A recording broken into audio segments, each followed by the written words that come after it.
एक प्राचीन परंपरा है कि किसी दौर में एक ऐसा अद्भुत शहर बसा था जहां का दस्तूर इंसानी अक्ल को हैरान कर देता था। वहां के बाशिंदे हर साल अपना नया बादशाह मुंतखब करते थे, मगर इस ताजो तख्त की कीमत बहुत भारी थी। दस्तूर शहर और बेसुबाती वक्त। उस शहर का कानून ये था कि जब किसी बादशाह की हुक्मरानी का 1 साल पूरा होता तो उसे अत्य बेदर्दी से पद से उतारकर एक ऐसे भयानक और वीरानी जंगल में छोड़ दिया जाता जहां आदमखोर दरिंदों, जहरीले सांपों और मूजी जीवों का राज था। वहां से किसी का जिंदा बच निकलना नामुमकिन था। हर साल जब सूरज की पहली किरण निकलती, शहर के लोग सरहद पर खड़े हो जाते। जो मुसाफिर सबसे पहले शहर में दाखिल होता, उसे शाही लिबास पहनाकर तख्त पर बिठाया जाता। इससे पहले जितने भी बादशाह आए, उन्होंने सत्ता के नशे और ऐशो आराम में वो 1 साल गुजार दिया और अंत में उस भयानक जंगल का शिकार बन गए।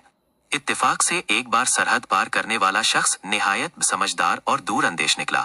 जब उसे शाही तख्त पर बिठाया गया और उसके अंजाम से आगाह किया गया, तो उसने दूसरे बादशाहों की तरह आहो बुका करने या गफलत में डूबने के बजाय भविष्य की तैयारी का रास्ता चुना।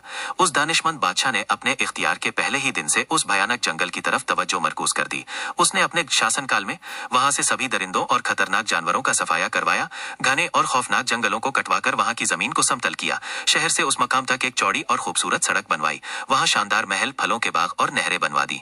उसने अपनी सारी शक्तियां और संसाधन उस जगह को संवारने में लगा दिए जहां उसे 1 साल बाद भेज दिया जाना था।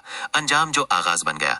जब साल पूरा हुआ तो शहर के लोग दस्तूर के मुताबिक आए ताकि उसे जंगल छोड़ाएं, मगर उन्होंने देखा कि बादशाह के चेहरे पर खौफ के बजाय एक अद्भुत इत्मीनान और मुस्कुराहट थी। बादशाह ने खुद उनसे मुखातिब होकर कहा, ऐ लोगों, मेरा वक्त पूरा हुआ, चलो मुझे मेरी मंजिल की तरफ ले चलो। शहर के लोग उसकी बहादुरी और सकून देखकर दंग रह गए और कहने लगे, ऐ आलीजा, आज तक जितने भी बादशाह आए वो इस दिन की आमद पर बिलाक कर रोते थे, मगर आप खुश हैं। सच तो यह है कि हमें आज तक बेवकूफ बादशाह मिले जिन्होंने हाल की लज्जत में भविष्य को भुला दिया, मगर आप जैसा दानिशमंद हमने नहीं देखा। हमने अपना कानून बदल दिया है, हम आपको कहीं नहीं भेजेंगे बल्कि आप ही तहयात हमारे हुक्मरान रहेंगे।